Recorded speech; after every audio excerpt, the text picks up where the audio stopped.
이번 주부터 이제 금년 한 해 동안 마가복음을 가지고 함께 말씀을 나누려고 합니다. И начиная сегодня, в течение года, мы будем разбирать послание от Марка. 이 마가복음은요, 최초로 복음이라는 단어를 사용한 서신입니다. И это именно то местописание, где с самого начала говорится от Евангелия Марка. 그래서 1장 1절에 보면 하나님의 아들 예수 그리스도의 복음의 시작이다 이렇게 말씀하고 있는데요. 예수 그리스도가 복음이다라고 설명한 최초의 서신입니다. И это единственное местописание от Марка. 1:1 говорится начало Евангелия Иисуса Христа, Сына Божия. 이 마가복음 때문에 이제 마태, 마가, 누가, 요한복음을 복음서라라고 지칭하게 된 이유입니다. И эта причина, начиная с этого местописания, начали говорить, что Евангелие от Марка, Матфея и также Иоанна. 이 네 개의 복음서는 그 복음서마다 그 기록의 대상이 좀 다르고요, 목적이 좀 다릅니다. И 4 местописания от Евангелия, у них и тема другая, и также цель другая. 예를 들면 마태복음은 당시에 유대인, 특히 그 유대교 종교에 가득 이렇게 거기에 잡혀 있던 유대인들에게 복음을 설명하기 위해서 기록한 것이 마태복음입니다. Например, Евангелие от Матфея написано в те времена для иудеев, для того, чтобы дать им познать об Евангелии. 그래서 이 마태복음의 방향은 예수가 참 왕이다 이것을 설명하는 데 초점이 맞춰져 있어요. И направление Евангелия от Матфея там объясняется, что Иисус есть Христос и является истинным царем. 그래서 마태복음의 시작은 다윗의 아들 자손, 다윗의 자손 예수여 이렇게, 그래서 다윗의 왕가를 통해서 온 왕이다 이것을 설명하면서 왕 대신 그리스도를 설명하는 것이 마태복음입니다. И Евангелие от Матфея там объясняется об Иисусе Христе, который является истинным царем. 그래서 왕이라고 하는 거 아시죠? 통치자죠, 지배자 이런 의미죠. 우리로 하여금 사단으로부터 그의 백성을 지키고 보호하는 왕의 참 왕으로 이 땅에 오셨다 이것을 설명하는 것이 마태복음입니다. Вы же знаете, что обозначает слово «царь». Это царь тот, который владычествует и управляет. Именно от Матфея говорится о том царе, который пришел. 자, 그럼 마가복음은 누구를 대상으로 했을까요? А если так, то Евангелие от Марка о чем там говорится? 마가복음은 대상이 로마인입니다.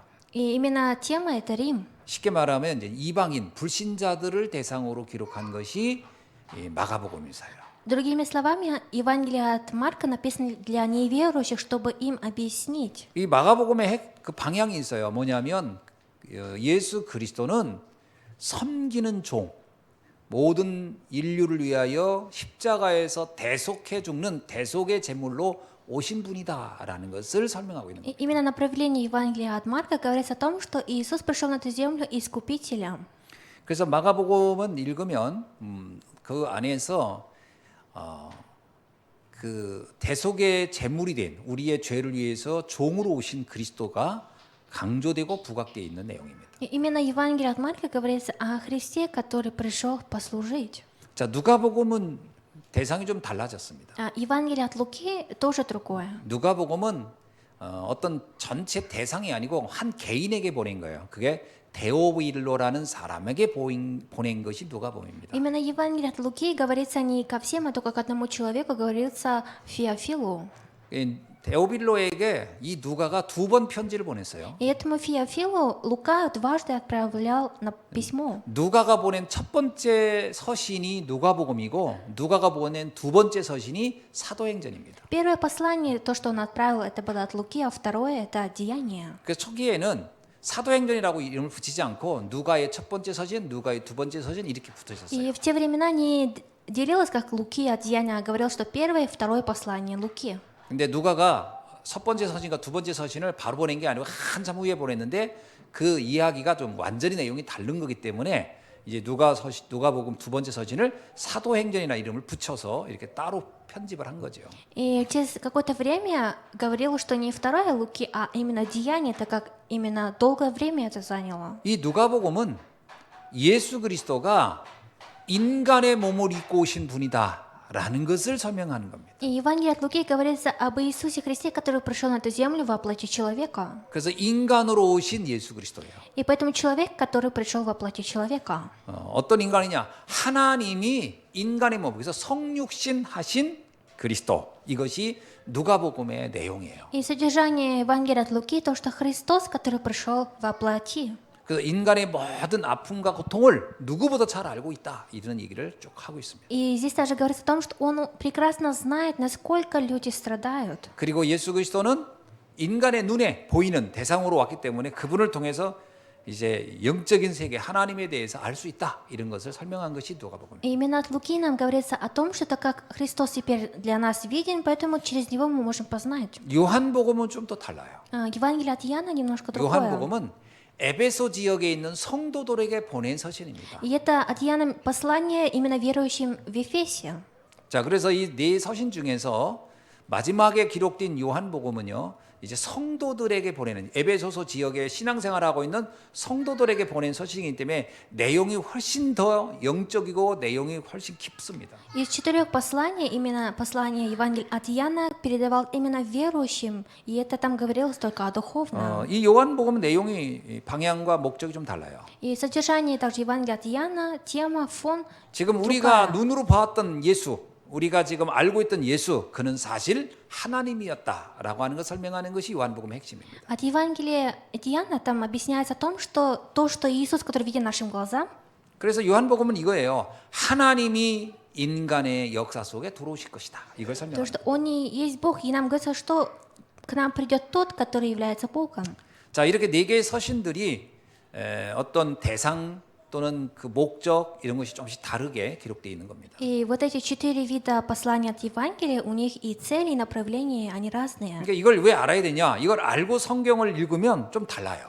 Почему мы должны это знать? Когда мы, знав, будем читать местописание, мы будем полегче читать. 이런 내용을 전혀 모르고 읽는 것과 이걸 알고 읽는 것은 좀 다르죠. И это немножко отличается от того, что вы знаете содержание, читаете или не знав, что читаете. 자, 이 это. 마가복음은 누가 썼냐면 마가가 썼습니다. И Евангелие от Марка написал Марк. 과연 그럼 마가는 어떤 사람이었을까 궁금하죠? И вы же интересуетесь, каким же был человеком Марк? 마가는 예수님의 12 사도 중 그 그러니까 아주 수제자였죠. 베드로의 제자였습니다. Марк, он был и среди учеников Петра.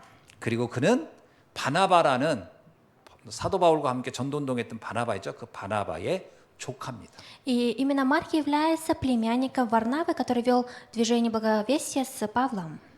이 바울하고 초창기에는 이 베드로하고도 함께 사역을 했지만 이제 바울하고도 사역을 할 때 초창기에 이게 서로 방향이 좀 안 맞아가지고 그 조카 마가 때문에 바나바하고 이렇게 다퉜던 이야기도 기록되어 있습니다. Есть такой рассказ, когда Павел вел служение с Варнавой, у них не совпали мысли. 그러나 이 마가는 좀 초기에는 방향이 달랐지만 나중에는 바울의 전도 운동을 충분히 이해했기 때문에 이제 바울과 아주 훌륭한 팀에 대해서 세계복음화를 한 사람이에요. Но впоследствии Марк стал в одной команде с Павлом и был тем человеком, который вел евангелизацию всего мира. 바울이 마가와 함께 전도 운동했다는 기록이 골로새서, 빌레몬서, 디모데후서 여기에 다 기록되어 있습니다. Именно от Колоссянам, Филимоном и 2 Тимофея говорится о том, что как Марк вел вместе с Павлом. 그 마태, 마가, 누가, 요한복음 중에서 제일 먼저 기록된 것이 사실은 마가복음서예요. И из 4 посланий от Евангелия самое первое написанное послание это было послание от Марка. 마가복음서가 제일 먼저 기록됐고요. 마가복음서를 거의 90% 이상을 이렇게 참고해서 기록한 것이 마태복음입니다. И именно после этого было написано от Матфея. 그래서 모든 복음서에 처음 기록된 것은 마가복음서예요. Из всех видов посланий Евангелия самое первое написано это было от Марка. 근데 마가복음서의 특징이 하나 있는데 그게 뭐냐면 사도 베드로의 베드로의 증언을 그대로 옮겨 적은 것이라고 할 수 있어요. И именно от Марка написано точно так же, как говорил когда-то Петр. 그래서 네 개의 서신 중에서 가장 사도성이 강한, 쉽게 말하면 예수님을 가장 가까이에서 가장 정확하게 보고 기록한 서신이라고 인정받는 것은 바로 마가복음서입니다. И именно от Марка то послание, которое было еще написано во время Иисуса. 베드로전서 5장 13절에 보면 베드로가 이 마가를 향하여 이렇게 얘기해요. От 1 Петра, 5 глава, в 13 стихе Петр, смотря на Марка, говорит так. 내 아들 마가 이렇게 설명합니다. Говорит, мой сын Марк. 그러니까 베드로가 이 마가를 얼마나 신임했는지를 알 수 있는 И 거죠. мы можем посмотреть, насколько же любил Петр Марка. 여러분 아무한테나 아들이란 말을 안 붙이거든요. Потому что мы не каждому, кому попало, говорим слово «сын». 아들이라 할 정도였으면 마가는 베드로의 인생을 가장 가까이에서 그리고 항시 동행하면서 삶을 함께 나눴던 사람이라고 볼 수 있는 거죠. И мы можем, смотря на это, предусмотреть, что Марк был тем человеком, который всю жизнь пребывал вместе с Петром. 그리고 이 마가는 많이 배운 사람이었어요. И именно Марк был человек, который многому учился. 그래서 베드로는 이 마가에게 이 서신, 자신이 체험하고 보고 목격한 그 복음에 대한 얘기를 이 마가에게 기록하도록 이렇게 부탁했다고 할 수 있는 거죠. 그래서 마가는 걸 다 기록한 것입니다. И именно Марк записал каждое послание Петра, которое он ему говорил. 자, 이 마가는 이 서신을 시작하면서 중요한 내용을 이제 가지고 시작합니다. И Марк начал писать это послание, имея очень важное содержание. 이 예수 그리스도에 대한 이 복음은 그냥 어느 날 뚝 떨어진 이야기가 아니고 이건 이미 700년 전에 정확한 한 선지자의 예언을 기초로 하여 오신 분이다라는 걸 말하고 있는 거예요. И здесь говорит о том, что Иисус Христос в Евангелии не в один день внезапно появился, а Он был обещан 700 лет назад еще пророком. 그 대표적인 그 예언자, 그 선지자가 누구냐? 700년 전에 이사야라는 선지자, 그 이사야의 예언에 정확한 그 예언 때라서 성취된 오신 분이 예수 그리스도다. 이걸 설명하고 있습니다. И здесь говорится о том, что Иисус Христос тот, который был обещан 700 лет назад пророком Исаией. 이사야 7장 14절에 그 이사야는 이렇게 예언하죠. 처녀가 잉태하여 아들을 낳으리니 그 이름을 임마누엘이라 하리라. 이렇게 나오죠. И от Исаия 7:14 говорится: «Итак, сам Господь даст вам знамение, сия дева в чреве примете ради сына, и нарекут ему имя Иммануил». 이거는요. 처녀가 아들을 낳는다. 이 말은 무슨 말이겠어요? А что такое дева в чреве примет и родит? 이건 평범한 인간으로 오는 게 아니고 하나님의 영으로, 하나님의 성령으로 잉태하여 오시는 분이 있다. 이런 얘기를 합니다. Это говорится о том, что он будет рожден от Духа Святого. 그야말로 사람은 사람인데 사람과 다른 본질적으로 다른 분이 오신다라는 말을 하는 겁니다. Говорится о том, что вроде бы во плоти человека, но родится тот, который является Богом. 그가 바로 그리스도 구원자가 오시는 것이다. 이렇게 얘기하는 거죠. И также говорится о том, что он является Христом и Спасителем. 임마누엘이란 말이 뭐죠? А что такое Иммануил? 하나님을 만나게 하는 사람이란 뜻이에요. Это тот, который даст встречу с Богом. 왜 인간을 하나님과 만나게 해줄 사람이 필요한 겁니까? Почему нам нужен тот, который сделает нам встречу с Богом? 이제 그걸 전제로 한 얘기예요. 모든 사람이 하나님과 분리됐기 때문에 이걸 만나게 하는 분이 오신다라는 거예요. Придет тот, который даст встречу с Богом, потому что все люди, они разделены от Бога. 원래 인간은요 하나님의 형상대로 창조된 존재예요. Основной человек, образ его, он должен был ради того, чтобы быть вместе с Богом 그래서 сотворен. 인간은 가장 영적인 존재라는 거예요. И поэтому мы говорим, что человек является духовным творением. 그런데 그 인간이 사단에게 속아서 하나님과 분리되어 있는 거예요. Но этот человек, он был обманут сатаной и был отделен от Бога. 그것이 모든 저주의 원인이라고 하는 거예요. И это стало причиной всех бедствий. 모든 고통의 원인이에요. И это стало причиной всех 모든 страданий. 재앙의 원인이에요. И это стало причиной всех бедствий. 그 근원적인 문제를 해결하는 방법은 인간이 다시 하나님을 만나는 거거든요. И есть только один способ, это человек должен встретиться с Богом. 그 일을 해결해 줄 분으로 그리스도가 오신다라고 한 것을 이사야가 예언한 얘기입니다. И пророк Исаия пророчил о том, что придет тот, который сделает нам встречу с Богом. 그러면서 이사야 9장 6절로 7절은 이렇게 예언하고 있어요. И даже от Исаия в 9 главе говорится так. 한 아기가 한 아들이 이 땅에 올 것이다. 이렇게 얘기해요. Говорится, что ибо младенец родился нам. 그러면서 그의 이름은 기묘자, 그는 모사라 이렇게 표현하고 있어요. И нарекут имя чудный.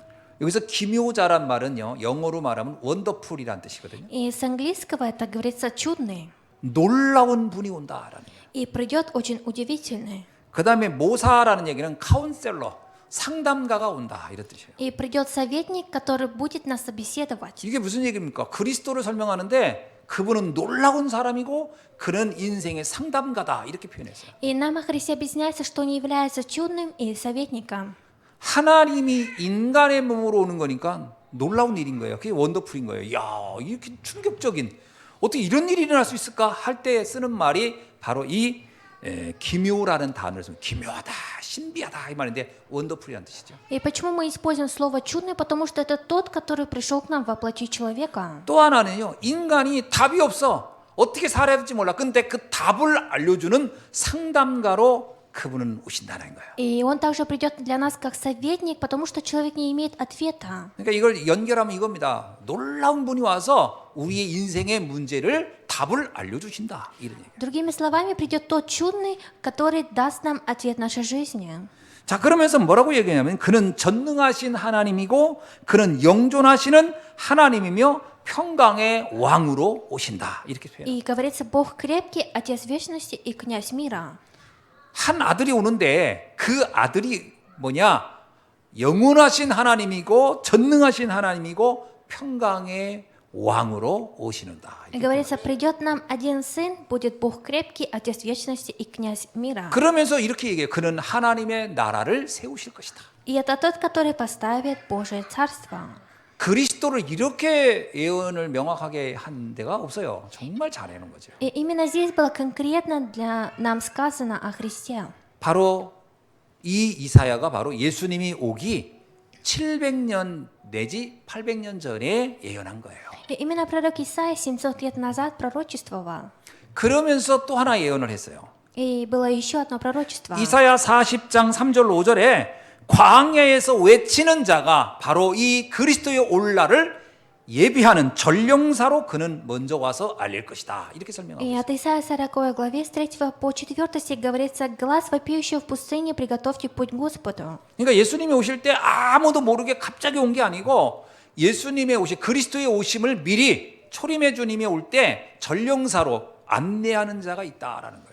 И говорится, что Христос не в один день внезапно появится, а именно будет тот, который будет руководить путь. 근데 뭐라고 표현하냐면 광야에 외치는 자 이렇게 얘기해요. И здесь говорится «глас вопиющего в пустыне». 여러분 광야가 어떤 의미가 있습니까? А в пустыне что это обозначает? 이게요 화려한 왕궁에서 외치는 자 그러면 사람들이 와 관심 갖고 올 텐데 광야에서 외치니까 이거는 그야말로 들을 수 있는 자만 듣는 거예요. И глаз вопиющий не во дворца, а именно в пустыне, потому что это услышит тот, который сможет 여러분 생각해 услышать. 보세요. 뭐 학벌도 있고 뭐 배경도 있고 뭔가 너 사람들이 볼 때 막 저 사람 훌륭한 이런 사람이 말하면 다 귀담아 듣겠죠. 근데 아주 뭐 누구 하나 관심 갖지 못할 사람이 말하면은 이게 영적으로 관심이 아주 있던 사람들 외에는 들을 수가 없는 거예요. И человек в основном слушает влиятельного человека и очень многому ученого, а не то, что простого человека он будет слушать.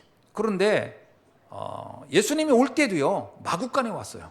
Но когда даже Иисус родился, он родился внутри. 그러니까 쉽게 말하면 막 다른 동기, 뭐 성공해봐야지, 출세해봐야지 이런 사람에게는 그리스도가 와도 안 보여요.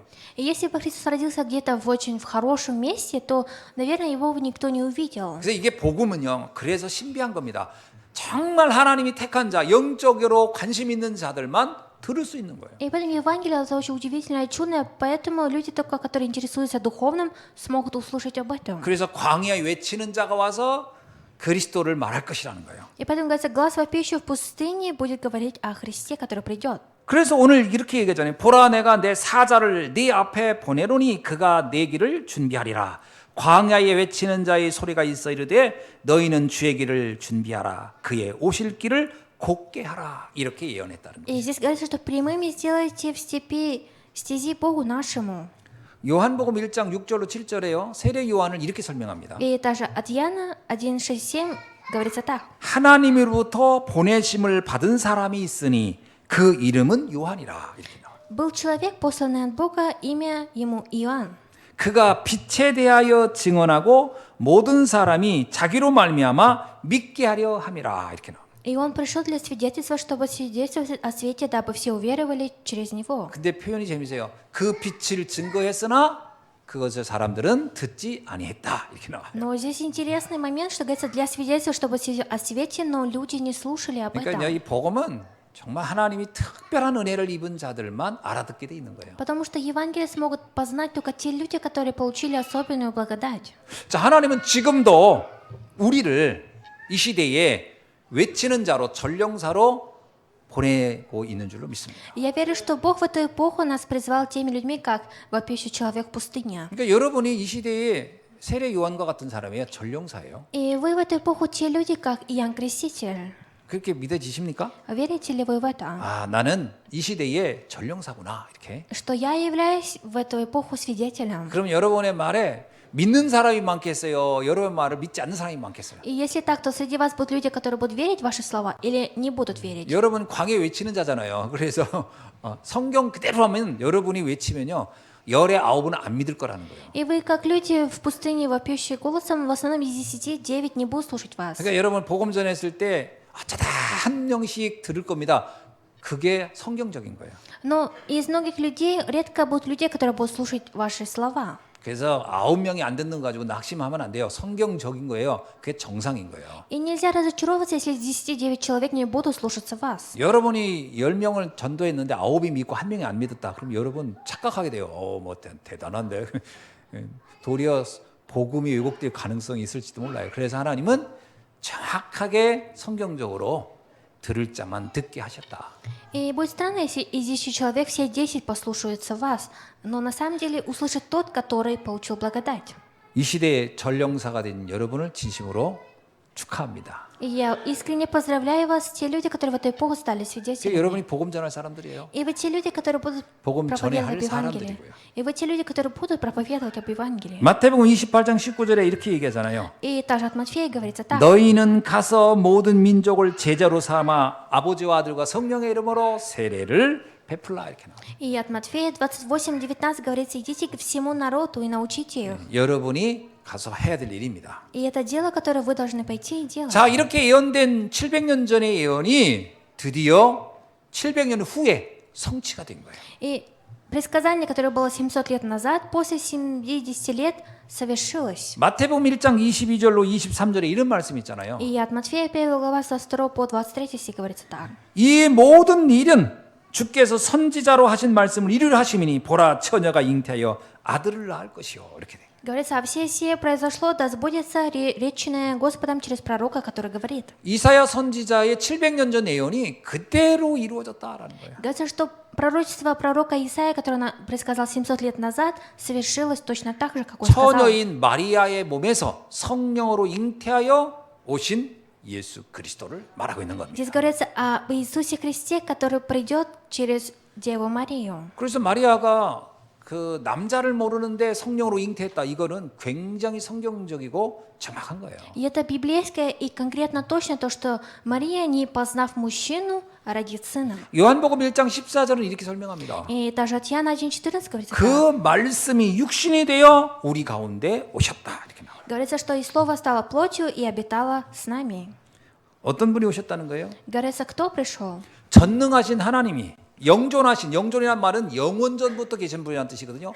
영존하신 하나님이 평강의 왕이신 분이 인간의 몸을 입고 이 땅에 오셨다. Говорится, что пришел Бог крепкий, князь вечности, в плоти человека пришел. 그래서 빌립보서 2장 6절로 8절에 이렇게 얘기합니다. И также от Филиппийцам 2 глава 6 이게 по 8 바울이 стих. 예수님에 대한 설명이에요. И это Павел говорится касаемо 그는 Иисуса. 근본 하나님의 본체이시며 하나님과 동등한 분인데 동등됨을 취하지 아니하고 오히려 자기를 비워 종의 형체를 가져 이 땅에 사람의 모습으로 왔다 이렇게 말하고 있어요. То, что Бог пришел на эту землю во плоти человека.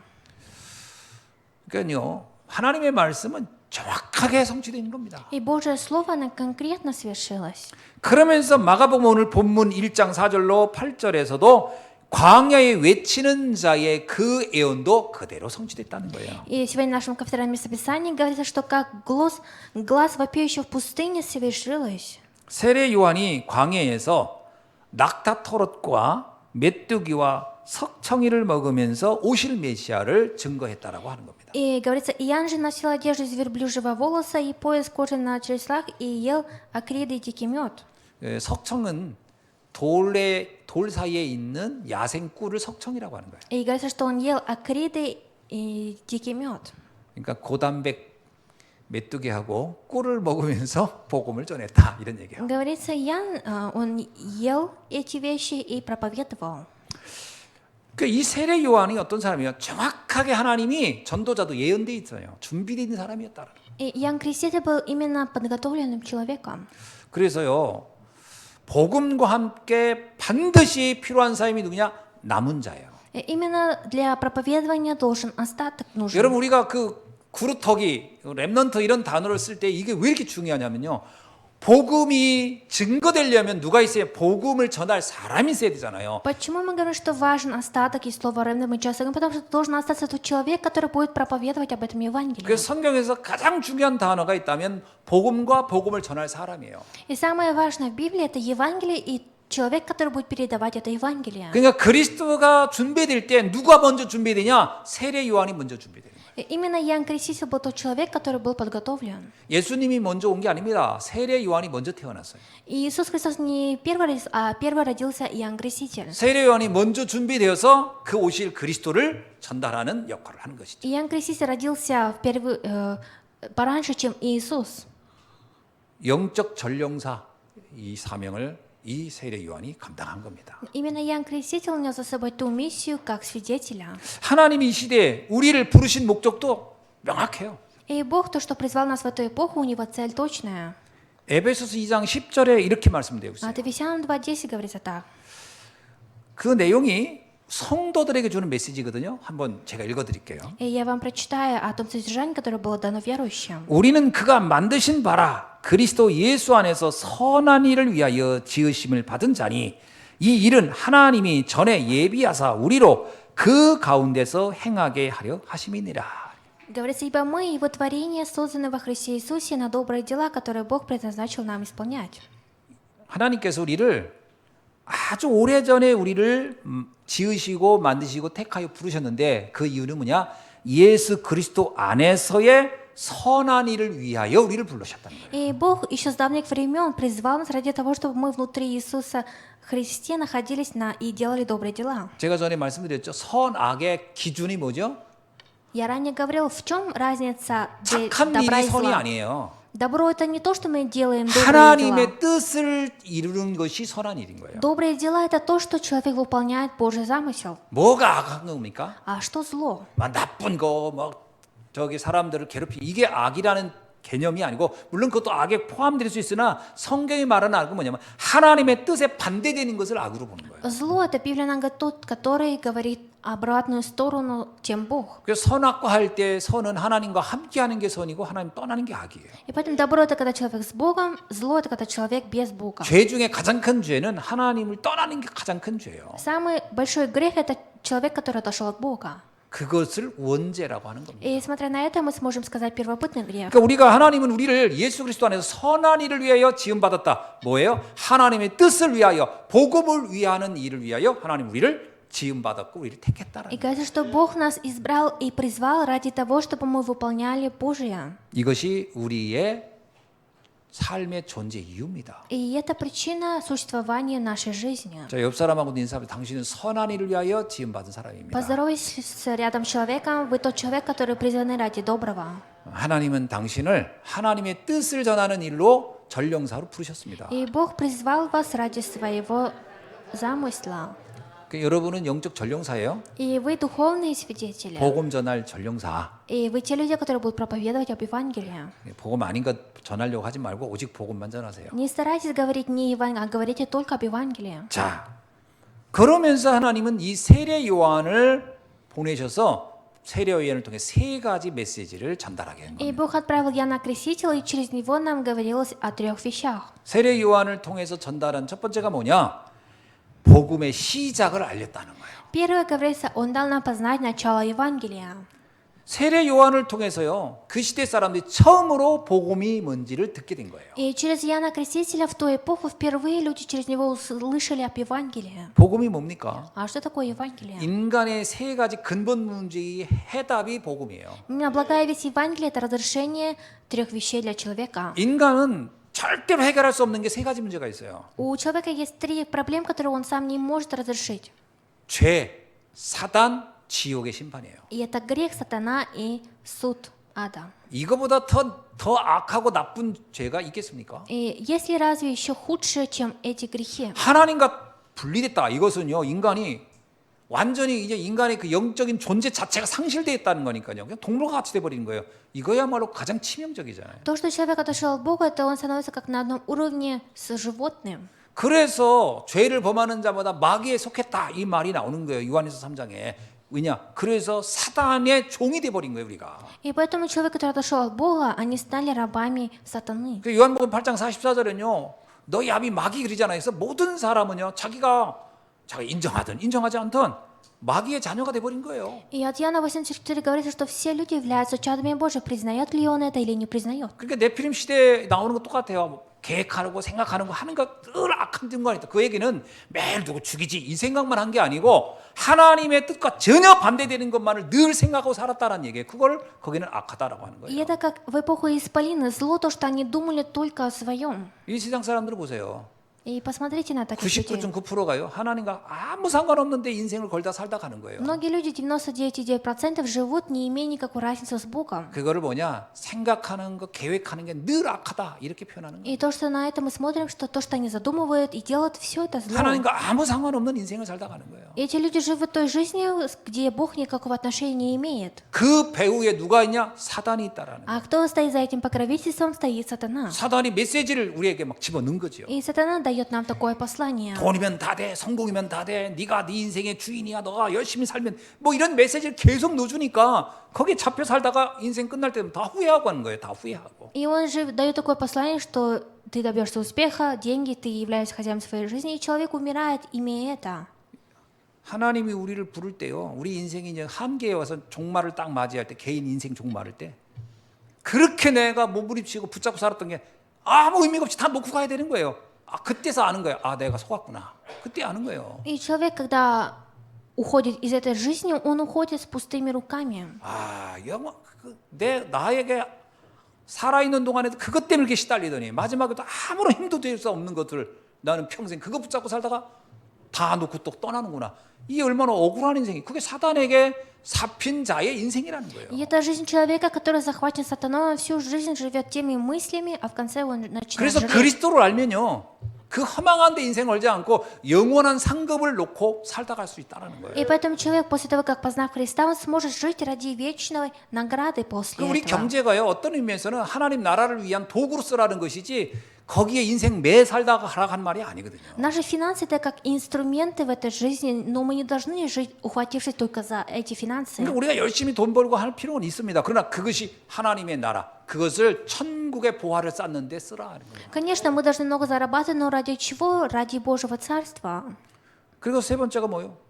그게 결국은 그 해답 못 듣고 가면 지옥 간다는 거예요. И третье, говорится, это человек, который не знает, он пойдет в ад. 이 문제를 해결하는 답이 그리스도라는 거예요. Именно Христос является ответом, который разрешит эту проблему. 그것을 복음이라고 하는 거죠. И смотря на это, мы говорим Евангелие. 이 복음을 최초로 어떤 의미에서는 이제 예수님 당시에는 아무도 그걸 몰랐어요. 예수님 오기 전에는 다 그때는 강대국들이 끊임없이 그 예수님 탄생 직전에는요, 알렉산더가 세상을 다 휘저었지, 그 다음에 로마가 세상을 다 휘저었지. 그래서 사람들은 이야, 저게 내 인생에 다인가 보다. 알렉산더처럼 살아야지, 또 로마처럼 살아야지 이러고 있던 그 시대였기 때문에 이때 세례 요한이 와서 복음을 외쳤으니 얼마나 사람들이 충격이었겠어요. И до прихода Иисуса многие люди подражали царю-императору Александру или подражали Риму, и они были в шоке, когда услышали от Иоанна Крестителя об Евангелии. 어쩌면 오늘이요, 우리가 사는 이 시대가 그 시대와 비슷할 겁니다. Другими словами, наша сейчас жизнь как в ту 그때 эпоху. 당시에도 막 영웅을 따라가야 되고 무슨 강대국을 따라가야 되고 그래야 인생이 행복한 줄 알고 있던 것과 똑같이 지금도 사람들의 인생만은 거의 똑같아요. Многие люди даже и сейчас они следуют за какими-то героями, 여기 хотят жить в 여러분이 сильной державе. 복음을 외치는 겁니다. Но сегодня мы говорим об 그게 전부가 Евангелии. 아니야 라고 외치는 거예요. Мы должны кричать о том, что это не все. 그때는 세례 요한을 사람들이 죽여버렸잖아요. Но люди убили Иоанна Крестителя за это. 자기들의 인생과라고 너무 안 맞는 얘기를 하니까 나중에 세례 요한을 죽여버린 거예요. 사실은. Потому что они говорили то, что они не хотели слышать. 여러분 이 복음 전하면요, 반드시 따라오는 게 핍박입니다. И когда вы будете проповедовать, обязательно у вас будут гонения. 그러니까 너무 두려워하지 마세요. Но не страшитесь. 어마어마한 축복이니까. И потому что это самое большое 복음을 благословение. 정확히 외치면요, 세상 사람들은 전혀 다른 인생관을 가지고 있는데 이게 안 맞아. 그래가지고 우리를 자꾸 이상하다 자꾸 하는 거예요. И если вы будете говорить о конкретном Евангелии, многие люди, смотря на вас, будут говорить, что вы очень странные. 근데 누가 진짜 이상한 거예요? Но кто на самом деле странный? 복음 모르고 살다 가는 게 진짜 이상한 거예요. Странный тот, который умирает, не знав 누가 진짜 Евангелия. 실패한 인생이에요? Кто он, человек, который проиграл в 아니 этой жизни? 결국은 인생은 마지막 끝날 텐데 마지막 결국 자기 인생 끝나는 날일 텐데 아무것도 준비하지 않고 인생을 끝낸다? 그와 같이 어리석고 실패한 인생이 어디 있겠어요? Когда-то, когда настать время, человек умрет, но человек, который не подготовлен, это очень жалкое 그렇다면 이 существо. 복음을 아는 사람이야말로 가장 축복된 사람이고 가장 지혜로운 사람이에요. Но самый мудрый и благословен тот человек, который, знав об Евангелии, 그 전령사로 우리를 보내신 거예요. и Бог нас призвал такими свидетелями. 자, 그러니까 세례요한의 두 번째 메시지가 뭐예요? И второе послание Иоанна Крестителя на какое? 너희는 회개하라를 외친 거예요. Он кричал о том, что покайтесь. 여기서 이 회개의 의미를 여러분 잘 아셔야 돼요. И вы должны хорошо понять о слове покаяние. 이 회개를 사람들이 굉장히 많이 오해하는데 이 회개라는 단어가 크게 두 가지가 있어요. И именно покаяние есть два значения у него. 뭔가 반성한다, 잘못을 인정한다라는 의미의 회개라는 단어도 있고요. Есть такое покаяние, что человек признает свою неправильный поступок. 또 하나는 내 마음을 부수고 완전히 인생을 돌아선다라는 의미의 회개가 있어요. Но есть такое покаяние, когда человек полностью переворачивается и начинает жить другой жизнью. 근데 많은 사람들이 회개를 전자로 이해해요. 뭔가 잘못을 인정하고 내가 잘못해서 내가 앞으로는 잘할게. 이런 반성 또는 뭐 자기의 어떤 자백 이걸 회개라고 생각해요. 성경은 그걸 회개라고 얘기하는 거 아닙니다. Многие люди слово покаяние думают, что это какое-то покаяние, какое-то сожаление, но Библия нам не говорит так. 여러분 그 히브리어로 회개가요. 슈브라는 단어예요. 슈브. И на еврейском покаяние так говорит. 이거는 고린도후서 7장 9절로 10절에 있는 것처럼 구원에 이르게 하는 회개 할 때 쓰는 게 이 슈브라는 단어예요. И это как 2 Коринфянам говорится, когда Бог нас приводит к спасению, мы должны покаяться. 구원받지 못한 인간이 구원받는 자리로 가는 것 이것을 슈브라고 하는 거예요. Мы говорим покаяние, когда человек, который после того, как получил спасение, 헬라어로는요. 메타노에아라는 말이 또 있습니다. и также из еллинского языка говорится так. 이거는 마태복음 4장 17절에 있는 건데 그 마음을 부서뜨리고 새로운 마음을 갖는다라는 뜻이에요. И это говорится, когда от Матфея говорится, человек, который переворачивает свое сердце. 지금까지 내가 생각했던 이게 인생의 이게 행복일 거야. 이게 인생의 축복일 거야. 이렇게 살아야 우리는 정말 제대로 사는 거. 이렇게 생각했던 착각된 모든 생각을 다 부셔버리고 주님이 주신 새 마음을 가지고 아니야. 우리는 그리스도 안에 있어야 돼라는 것을 잡는다. 그때 쓰는 건 메타노이아라는 뜻이에요. И именно тогда мы используем слово покаяние, когда человек, бросая все свои мысли, и хватается за Божье. 그래서요. 이사야서에 보면은 이 이사야가 이 회개라는 단어를 이렇게 씁니다. И даже от Исаия говорится так о покаянии. 우리가 진정으로 회개를 하게 되면 내 인생은 사막의 대로가 만들어지고 골짜기가 돋아지고 산마다 언덕마다 낮아지고 그리고 광야에 평탄하게 되고 평지가 될 것이다. И говорится, что то, что все это становится ради вечного. 여러분 무슨 인생이 완전히 바뀌게 될 것이다. И это о том, что жизнь полностью изменится. 여러분 진짜 그리스도 만나면요. 그렇게 높은 내 인생의 장애물 같은 것들이 문제가 안 돼요. Если вы встретитесь со Христом, все, что мешало вашей жизни, это не станет 복음 проблемой. 알기 전에는 그렇게 이것이 낙담되고 절망이 됐던 것들이 그냥 평지처럼 아무런 느낌이 없어요.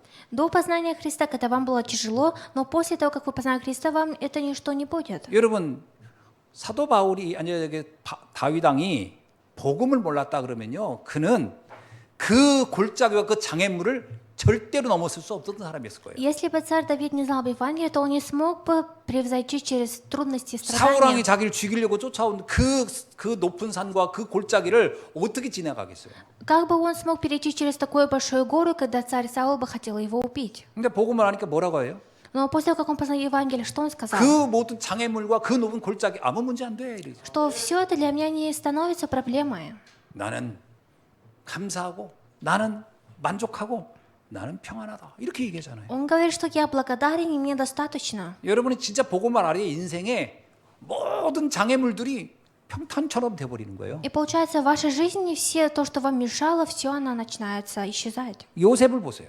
Посмотрите на Иосифа. 그 인생이 얼마나 굴곡진 게 많았나요? И насколько в его жизни было много трудностей. 근데 그 굴곡을 그는 하나도 굴곡으로 여기지 않고 그냥 평탄한 삶처럼 싹 가버린 거예요. Но он проходил через эти камни, как обычный асфальт. 이게 회개를 이해한 사람, 돌아선 사람이 받는 축복입니다. И это благословение человека, который покаялся и повернулся. 우리 남편 미치겠어요. 우리 아내 뭐 정말 답답해요. 보고 말면요. 그게 그냥 장애물이 문제가 안 돼요. 그냥 도로가 돼 버려요. Если вы говорите, я схожу с ума из-за своего мужа или жены, но если вы познаете Евангелие, это не станет проблемой. 그런 인간이 없어. 보고 말면요. 그게 그냥 대로가 돼 버려요. И если на вашем месте работе странные люди, но познаете Евангелие, это не станет для вас проблемой. 이 이사야가요. 이 복음에 대한 설명을 기가 막히게 한 거예요. 회개에 대한 설명을 기가 막히게 한 И 거예요. именно Исаия очень хорошо нам говорит о слове покаяния, 사막에 대로가 난대요. что как наш путь. 골짜기가 다 메꿔진대. И говорится, что все наши камни, 산과 언덕이 다 낮아진대. и что горы все они станут поменьше. 내가 가는 모든 길이 평탄하게 된다. То, что путь, по которому я иду, очень гладкая. 이건 한마디로 말은 뭐예요? Другими словами, то, что 아무 상관없다라는 게 되는 거예요. это то, что нету никакой разницы. 아무것도 나에겐 장애물이 안 돼라는 말이잖아요. И это о том, что ничто для меня не станет проблемой. 어떻게 되면 이 진정한 회개가 되고 복음을 알고 구원을 받으면 그 인생이 된다는 거예요. И когда человек искренне покаялся и повернулся к Богу, то его жизнь будет идти по этому пути. 그러니까 자기 이 회개를 정말 오해하고 있어요. Но многие люди, они неправильно понимают касаемо покаяния. 자신의 허물이나 잘못이나 뭐 실수한 거나 뭐 이걸 막 인정하고 뭐 눈물 흘리고 잘못했어요 하나님. 이게 회개인 줄 알아요. Они думают, что искреннее покаяние, это нужно лить слезы перед Богом, просить милостивания. 그거 맨날 해보세요. 눈만 아프고 눈만 붓지. Попробуйте каждый день это делать, у вас только будут глаза болеть. 눈만 보여. 그러고 나서 또 그 삶 또 살잖아요. И все равно вы будете жить по этой жизни, 그럼 또 이따가 또 울잖아요. и вы будете опять плакать. 그래서 맨날 회개하는 거예요. 맨날 자. 그 회개인 줄 알고 맨날 울어. 맨날 울어. 통이 하면 가슴 치면서 그냥 가슴만 아프고 뼈만 아프지. И человек, бив свое сердце, он будет кулаком, он будет плакать и каяться. 달라지는 게 아무것도 없어. Но ничто не изменится. 진정으로 이 복음을 알고 구원의 비밀 속에 들어가야 인생이 바뀌는 거예요. Нужно поправить и войти внутрь этого Евангелия, только тогда жизнь изменится. 창세기 3장의 근본 문제부터 빠져나와야 되는 거예요. И нужно выйти из проблемы Бытия 3 главы. 그래서 정말 예수 그리스도를 나의 구주로 영접하고 나의 주인으로 받아들이고 그것을 믿고 영접할 때 그때부터 진정한 회개가 시작되는 거예요. И когда мы начинаем верить, исповедоваться, принимать Иисуса Христа в свое сердце хозяином и спасителем, с того момента начинается истинное покаяние. 그래서 고린도후서 7장 9절로 10절에는 구원에 이르게 하는 회개 이런 표현을 쓴 겁니다. И поэтому 2 Коринфянам говорится покаяние, которое приводит к спасению.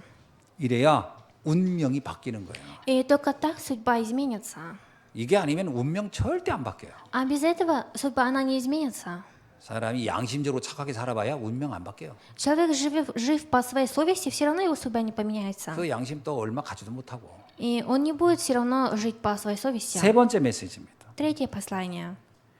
나는 너에게 물 세례를 주었지만 이제 나보다 능력 많으신 분, 내 뒤에 오시는 그분은 성령으로 세례를 베풀이라. 이렇게. Он говорит, что я даю вам водное крещение, но придет тот, который будет воскресить Духом Святым. 성령 세례를 그분이 주실 것이라는 거예요. Говорится, он даст вам, крестить вас будет Духом Святым. 지금 이 세례 요한이 준 세례는요, 일종의 무슨냐면 에피타이저 같은 거예요.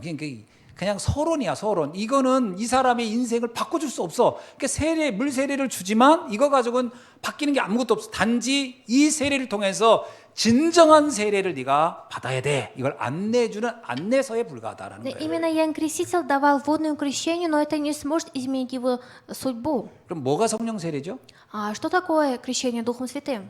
거듭나는 겁니다. И это то, что 그리스도 안에서 완전히 새 사람으로 되는 것을 성령 세례라고 하는 거예요. крещение Духом Святым, это когда человек внутри Христа становится новым творением. 그래서 이 사건 이후에 이제 성령 세례가 받아진 사람들에게 물 세례가 먼저 준 게 아니고 물 세례가 나중에 주어지는 거예요. И поэтому люди, которые получили в начале крещение Духом Святым, после этого им дается водное 그러니까 крещение. 성령 세례를 받지 않는 사람에게 물 세례는 아무 의미가 없는 거예요. Человек, который еще не получил крещение Духом Святым, для него нет никакого значения, имеет водное крещение. 그래서 물 세례는 뭐냐? 성령 세례 받은 것을 인정해 주는 거. Водное крещение – это когда там признают то, что человек получил в начале 그래서 교회가- крещение Духом Святым.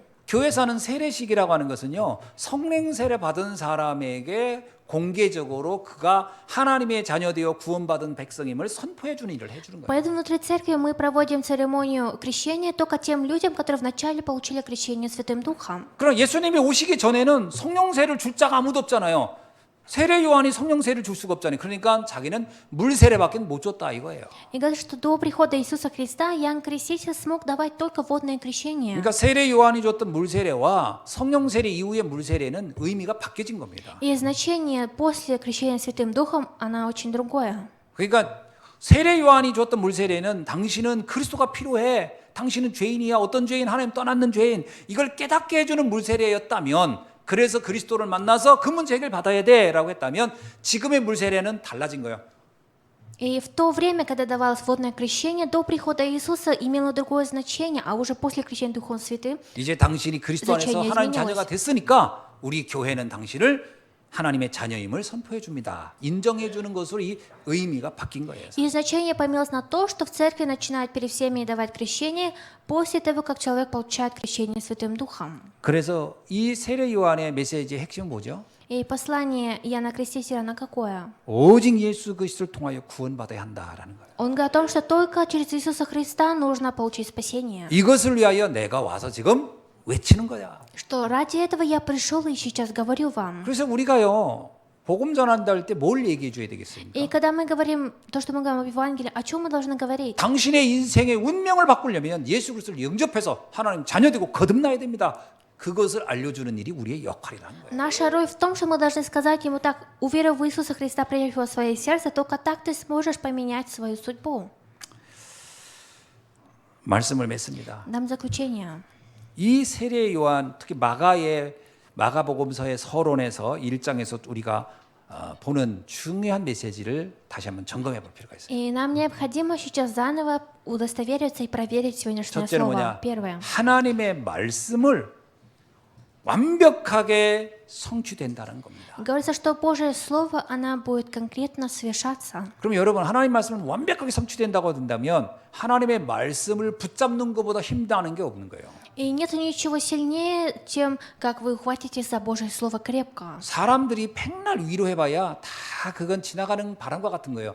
하나님의 말씀만 우리를 힘나게 하고 우리를 살아나게 하는 거예요. Потому что людские слова не могут дать нам ту силу, через которую мы сможем через Божье Слово 그래서 обрести. 여러분, 이 예배가 너무 중요한 겁니다. 예배가. И поэтому это время богослужения, это очень важное 그래서 время. 생기가 넘쳐야 돼요. 말씀 들으면서. И когда вы слушаете Слово, вы должны наоборот цвести. 마른 뼈 같은 에스겔서의 그 광야 골짜기에 있던 마른 뼈들에게 말씀이 선포되니까 막 살아났잖아요. И как написано о Иезекииле, говорится, что сухие кости, они услышали о Слове и оживили. 다른 거로는 살아나지 않습니다. И другими невозможно оживить. 하나님의 말씀만 내 인생을 살아나게 만들어요. Только Божье Слово сможет оживить мою жизнь.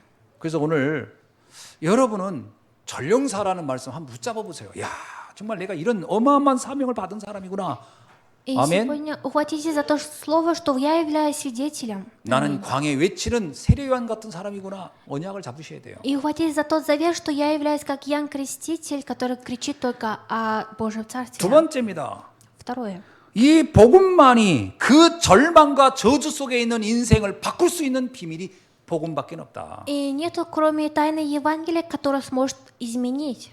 이 복음만이 사람의 운명을 바꿀 수 있다. И только это Евангелие может изменить судьбу человека. 사람들은 겉으로는요 다 괜찮은 것처럼 보여요. Многие люди снаружи кажутся нормальными. 그래서 제가 그 미국의 유명한 코미디언 찰리 채플린이 한 말이 저는 늘 그 기억해요. И есть один известный комик, Чарли Чаплин, в Америке, который сказал так. 그 사람도 그냥 책상에서 쓴 게 아니에요. 자기가 여러 사람을 만나보고 많이 사람들과 교제하면서 발견한 건데 모든 사람은 멀리서 보면 다 희극이래. 즐거워 보인다는 거예요. Он сказал так, что если посмотреть издалека, все люди кажутся очень счастливые. 근데 가까이 들어가서 자세히 보면 다 비극이다. Но если посмотреть близко, все это трагедия. 그게 인생이라는 거예요. Говорится, что это жизнь. 그러니까 웃는다고 웃는 게 아니에요. Что если человек улыбается, это не значит, что он искренне улыбается. 정말 그렇게 하지 않으면 미칠 것 같은 게 웃고 있는 거예요.